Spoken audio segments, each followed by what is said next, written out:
পুরনিয়োগ দুর্নীতি মামলায় ইডির নজরে দমকল মন্ত্রীর পরিবার। মেয়ের শ্বশুর জামাইয়ের পর এবার সুজিত বসুর মেয়েকে জিজ্ঞাসাবাদ।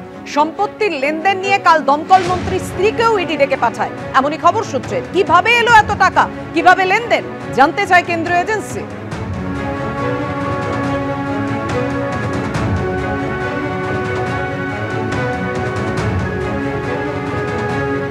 পুরনিয়োগ দুর্নীতি মামলায় ইডির নজরে দমকল মন্ত্রীর পরিবার।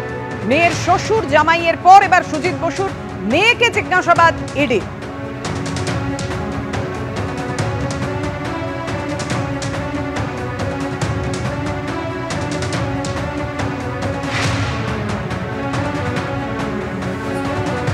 ইডি দপ্তরে হাজিরা সুজিত বসুর কন্যার জামাইয়ের পর ইডি দপ্তরে দমকল মন্ত্রীর কন্যা, তিনি হাজিরা দিলেন ইডি দপ্তরে গিয়ে।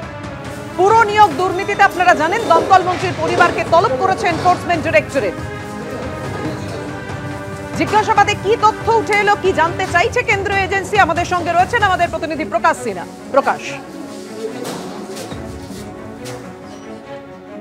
দেখো আমরা দেখতে পাচ্ছি 3.5 ঘন্টা হয়ে গেছে। দমকল মন্ত্রী সুজিত বসুর কন্যা, তাকে কিন্তু জিজ্ঞাসাবাদ করছেন ইডি আধিকারিকরা। তার বয়ান রেকর্ড করা হচ্ছে।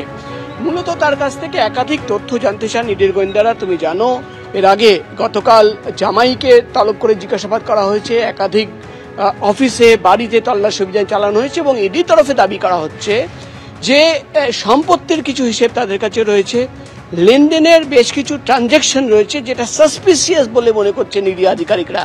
এবং যেটা ইডি সূত্রের খবর, সেই লেনদেন, সাসপিসিয়াস লেনদেনের এক একটা লেনদেন দেখিয়ে কিন্তু জিজ্ঞাসাবাদ করা হচ্ছে এবং সুজিত বসুর কন্যাকে প্রশ্ন করা হচ্ছে যে তিনি কেন এই টাকা নিজের অ্যাকাউন্টে পেয়েছিলেন।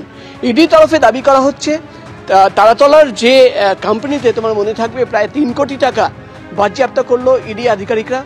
সেই কোম্পানির ব্যাংক অ্যাকাউন্ট থেকে একাধিক অ্যাকাউন্টে টাকা গেছে। সেখানে কিন্তু সুজিত বসু, দমকল মন্ত্রীর পরিবারের বেশ কয়েকজন সদস্যদের অ্যাকাউন্টেও কিন্তু টাকা গেছে। এবং সেই টাকা তারা কেন নিয়েছিলেন, কেন অ্যাকাউন্ট টাকা নিয়েছিলেন, তার জন্য সেই কোম্পানির সঙ্গে কি চুক্তি ছিল এবং কি সার্ভিসেস সেই কোম্পানিকে দিতেন, একাধিক প্রশ্ন রয়েছে যার উত্তর কিন্তু চান ইডির গোয়েন্দারা। পাশাপাশি সম্পত্তির কিছু হিসেব রয়েছে, সেই সম্পত্তি কেনার জন্য সোর্স অফ ইনকাম কি ছিল, টাকা কোথায় থেকে আসলো, সেই তথ্য জানতে চান ইডি আধিকারিকরা। এবং একাধিক প্রশ্ন রয়েছে, আজকে কন্যাকে, আগামীকাল সুজিত বসুর স্ত্রী এবং পরশু সুজিত বসুর ছেলে সমুদ্র বসুকেও কিন্তু তলব করা হয়েছে, এমনই খবর আমরা ইডি সূত্রের মারফত জানতে পারছি। ধন্যবাদ তোমায় প্রকাশ।